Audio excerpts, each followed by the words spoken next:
Second में बिंदु कैसे रखना है, एक क्वेश्चन है। ఇంకొక ప్రశ్న, సెకండ్ లో బిందువుని ఎలా పెట్టాలి?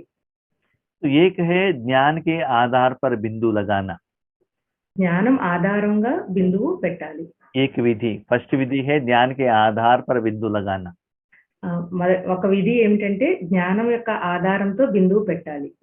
नंबर 1, नथिंग न्यू, कुछ नया नहीं है, 5000 साल में जो हुआ था एज इट इज हो रहा है, इसलिए बिंदु लगाओ। మొట్టమొదటి ఏంటంటే నథింగ్ న్యూ, కొత్తదేమీ లేదు. అంటే డ్రామాలో ఇంతకు ముందు ఏదైతే జరిగిందో ఇప్పుడు కూడా అదే జరుగుతుంది, కాబట్టి ఇందులో కొత్త ఏమీ లేదు. अभी क्वेश्चन, बिंदु कहाँ लगाना पड़ता है? ఇప్పుడు ప్రశ్న, బిందువు ఎక్కడ పెట్టాలి? जहाँ कॉमा रहता है, जहाँ एक्सक्लेमेटरी मार्क रहता है, जहाँ क्वेश्चन मार्क रहता है, तो वो सेंटेंस कंटिन्यू होता है, इसलिए वहां वो कंप्लीट करके बिंदु लगाना पड़ता है। మనం ఏదైనా రాసేటప్పుడు కొన్ని చోట్ల కామా పెడతాము, కొన్ని చోట్ల క్వశ్చన్ మార్క్ పెడతాము, ఒక్కొక్కసారి సెంటెన్స్ అలాగా రాసుకుంటూ వెళ్ళిపోతాము, కాబట్టి బిందువు ఎక్కడ పెట్టాలి? तो हमारे जिंदगी में किसी ने कुछ कहा, क्यों कहा, कैसे कहा, ऐसा नहीं कहना चाहिए था, मैं तो सीनियर हूँ, तो ऐसे क्या होता है ना, किसी ने कुछ कहा तो कॉमा के ऊपर कॉमा लगता ही जाता है, बिंदु आता ही नहीं। మనల్ని ఎవరైనా ఏదైనా అన్నారనుకోండి, అప్పుడు ఇలా ఎందుకు అన్నారు, అలా నన్ను ఎందుకు అన్నారు, నేను సీనియర్ని కదా నన్ను ఎందుకు ఇలా అన్నారని చెప్పి మనం కామాలు పెట్టుకుంటూ వెళ్ళిపోతాము. कभी कभी आपको कुछ सफलता मिलता है, खुशी होता है, तब भी बिंदु नहीं लगाते हैं, सपने देखते ही रहते हैं। ఎప్పుడైనా మీరు ఏదైనా కర్మ చేసినప్పుడు సఫలత లభించింది అనుకోండి, దాని గురించి కూడా మీరు స్వప్నంలోనే ఆలోచిస్తూ ఉంటారు. आगे वालों को थैंक यू कहते रहते हैं, वहां भी बिंदु नहीं लगाते हैं। ఎదుటి వారికి ధన్యవాదాలు చెప్తూ ఉంటారు, కానీ బిందువు మాత్రం పెట్టరు. तो बिंदु माना जो हुआ చాప్టర్ క్లోజ్. బిందువు అనగా దాని అర్థం ఏదైతే జరిగిందో అక్కడికి అది అయిపోయింది అంతే. तो पहला बिंदु है ड्रामा। మొట్టమొదటి బిందువు drama. Drama fixed and 100% accurate. Drama fixed, అలాగే 100% కరెక్ట్ గా యాక్యురేట్ గా జరుగుతుంది. इसलिए क्यों, क्या, कब, कैसे सोचने का जरूरत नहीं है। దీనికోసం ఎందుకు, ఏమిటి, ఎలాగా అనేది ఆలోచించాల్సిన అవసరం అయితే లేదు. Number 2, nothing new. రెండవది, ఇది కొత్తదేమీ కాదు. ठीक है, आप कुछ भी सोचने से वो चेंज होने वाला नहीं है। మీరు ఎంత ఆలోచించినా కూడా అది అయితే పరివర్తన జరగదు. नंबर 3, जो भी हुआ है मेरा कर्मों का हिसाब किताब के अनुसार ही हुआ है। అలాగే మూడవది, ఏదైతే జరిగిందో అది నా యొక్క లెక్కాచారం అనుసారంగా జరిగింది. नंबर 4, जो भी होता है मेरे लिए कल्याणकारी होता है। నాలుగవది, ఏదైతే జరిగిందో అది నా కళ్యాణం కొరకే జరిగింది. ऐसे इसमें से कोई भी एक पॉइंट जब आपके मन में आ जाएगा तब आपको बिंदु लगाना इजी होगा। ఈ నాలుగింటిలో ఏ ఒక్క పాయింట్ మీకు గుర్తొచ్చినా సరే అక్కడ బిందువు పెట్టడం చాలా ఈజీగా అవుతుంది.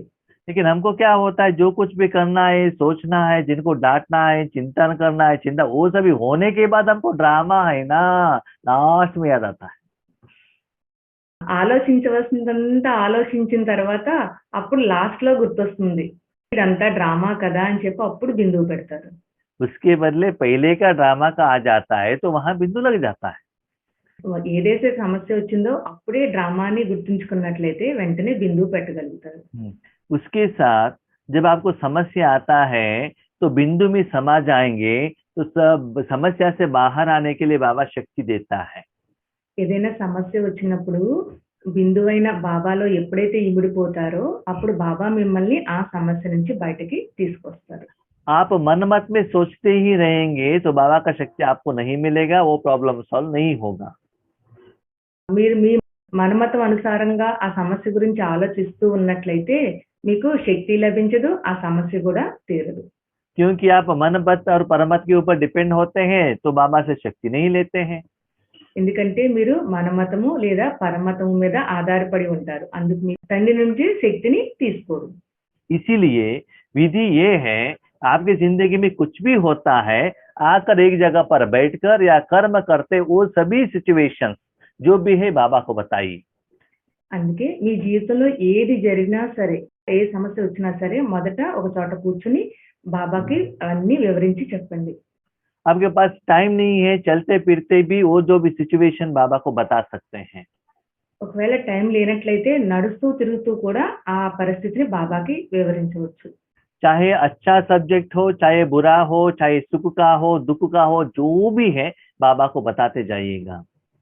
అది మంచిదైనా కావచ్చు, చెడు జరిగినా ఏదైనా సరే, దుఃఖమైనా సరే, సుఖమైనా సరే, ఏ విషయమైనా సరే బాబాకి చెప్తూ ఉండండి. उसके बाद बाबा का श्रीमत मिलता जाएगा। जब आपका टेंशन है तो रीजन बाबा दे देगा, बाबा का पॉइंट बाबा याद दिलाएगा, तब आपका मन शांत होता है। ప్రతి విషయాన్ని బాబాకి ఎప్పుడైతే వినిపిస్తారో తండ్రి యొక్క శ్రీమతం మీకు లభిస్తుంది. మీరు ఏదైనా అలజడిలో ఉన్నట్లయితే, టెన్షన్లో ఉన్నట్లయితే బాబా మీకు జ్ఞానం యొక్క పాయింట్స్ని గుర్తు చేస్తారు. అప్పుడు మీ మనసు శాంతిగా అయిపోతుంది. तो जब आप बाबा को कहते हैं तो बाबा मत द्वारा ही आपको क्या करता है, शांत करता है। ఎప్పుడైతే మీరు బాబాకి చెప్తారో ఆ బాబా మీకు శ్రీమతాన్ని ఇచ్చి మిమ్మల్ని ఆ సమస్య నుంచి బయటకు తీసుకొస్తారు. ये सभी स्टार्टिंग स्टेज है। ఇది అంతా మొట్టమొదటి స్టేజ్.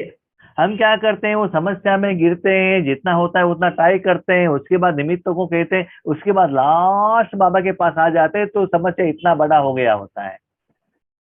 సమస్య వచ్చిన వెంటనే చాలా మంది ఏం చేస్తారు, ఎక్కువ దాని గురించి ఆలోచించిన తర్వాత సమస్య పెద్దది అయిపోయిన తర్వాత అప్పుడు బాబాకు వివరిస్తారు. हाँ, तो इसमें क्या होता है ना, बहुत लंबा चला जाता है, प्रॉब्लम सॉल्व होने में लेट हो जाता है। ఆ సమస్య పెద్దది అయిపోయిన తర్వాత దాన్ని సాల్వ్ చేయడం కూడా చాలా కష్టమైపోతుంది. जब बड़े बच्चे होते हैं, उनको कुछ होता है तो माँ बाप के आगे जाकर बताना पड़ता है, ऐसे ऐसे हुआ है, ये प्रॉब्लम है, मुझे सॉल्व करो, मांगना पड़ता है, पूछना पड़ता है। పిల్లలు పెద్దవారైన తర్వాత ఏదైనా సమస్య వస్తే తల్లిదండ్రి దగ్గరికి వెళ్ళి ఈ సమస్యని వివరిస్తారు. వివరించి నాకు ఈ ప్రాబ్లం వచ్చింది, దీన్ని సాల్వ్ చేయండి అని తల్లిదండ్రిని అడుగుతారు.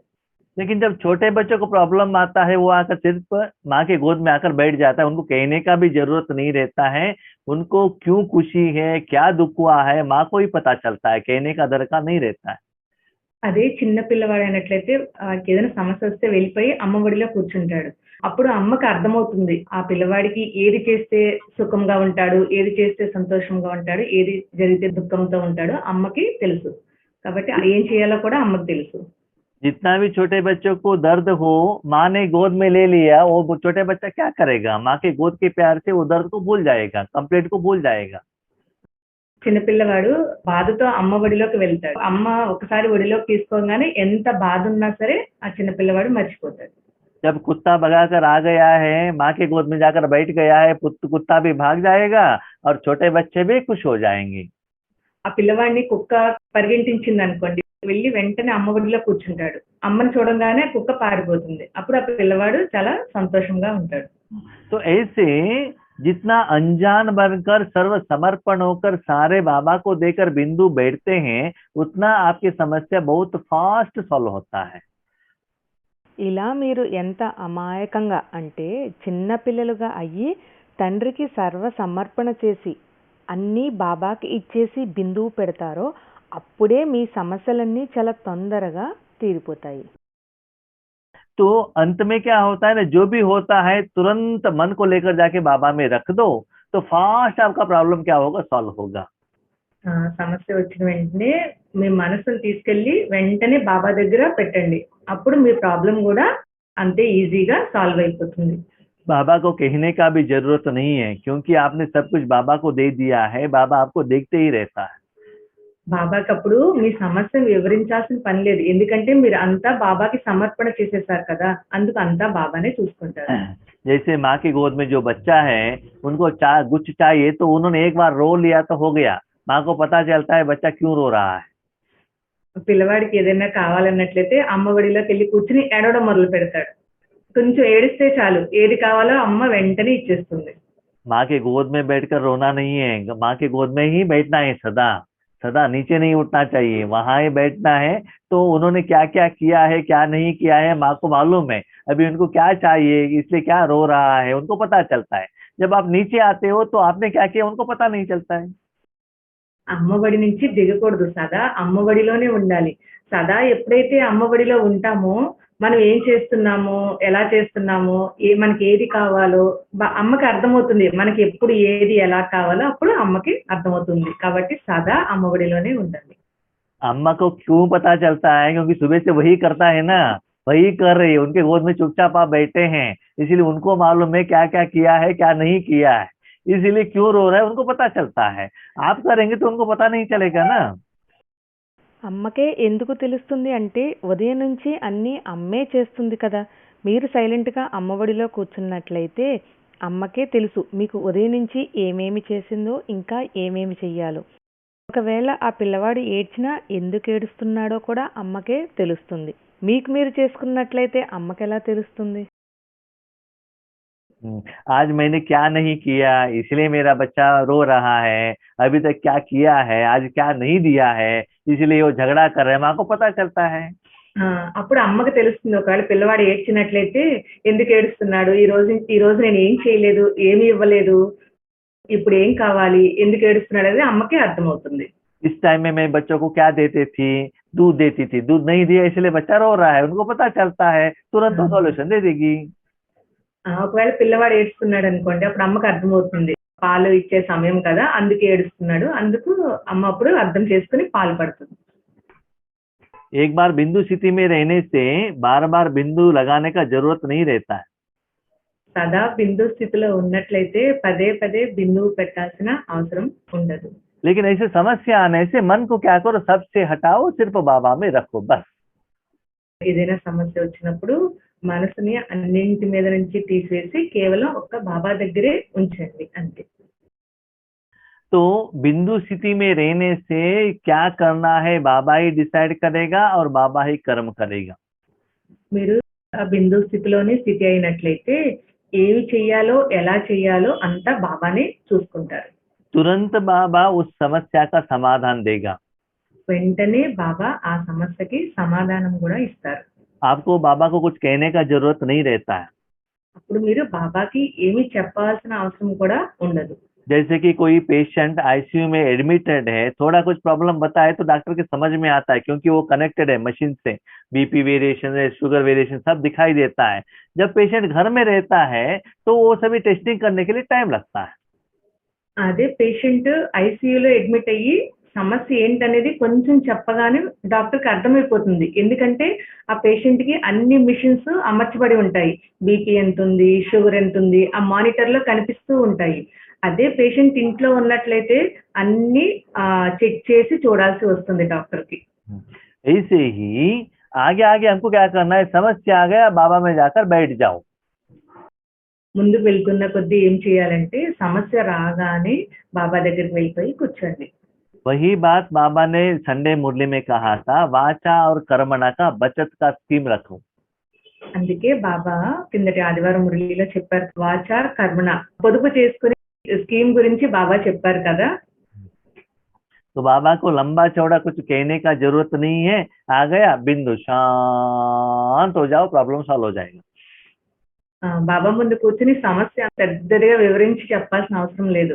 కేవలం బాబా ముందుకు వెళ్ళి శాంతిగా కూర్చోండి చాలు. क्योंकि आगे आगे जब समस्या आ गया, योगेश भाई को फोन किया, आंसर लिया, प्रैक्टिकल में लाया, सेंटर में गए, मुरली पढ़ा, इसके लिए टाइम नहीं मिलता है।